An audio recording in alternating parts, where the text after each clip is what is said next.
আমি এখানে একটা সংখ্যা লিখেছি যার অঙ্ক সংখ্যাগুলো 1 থেকে 9 পর্যন্ত ক্রমিক সংখ্যা, তবে এখানে 8 অনুপস্থিত, অর্থাৎ সংখ্যাটায় 8 নেই, তবে সংখ্যাটা 8 অঙ্কের সংখ্যা। এই সংখ্যাটাকে 9 দিয়ে গুণ করে দেখি কত হয়।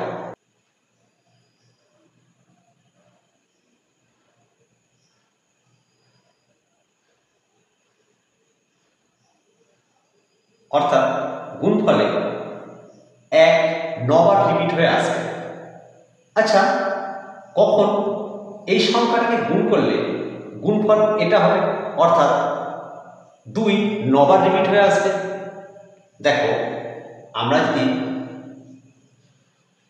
এই সংখ্যাটাকে 18 দিয়ে গুণ করি, কখন 3 9 বার রিপিট হয়ে আসবে? না, যদি সংখ্যাটাকে আমরা 27 দিয়ে গুণ করি, কখন 4 9 বার রিপিট হয়ে আসবে গুণফলে? যদি আমরা এটাকে 36 দিয়ে গুণ করি, কখন 5 9 বার রিপিট হয়ে আসবে গুণফলে? যদি আমরা এটাকে 45 দিয়ে গুণ করি, কত দিয়ে গুণ করলে গুণফলে 9টা 6 পাবে? দেখো, 54। কত দিয়ে গুণ করলে গুণফলে 9টা 7 পাবে? 63।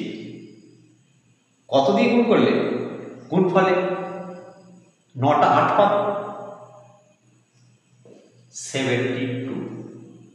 যদি লক্ষ্য করো তাহলে দেখবে আমরা এই সংখ্যাটাকে সব একদম 9 এর গুণিতকে পরপর গুণ করে যাচ্ছি, আর এই জাতীয় সংখ্যাগুলো পাচ্ছি, তাই তো?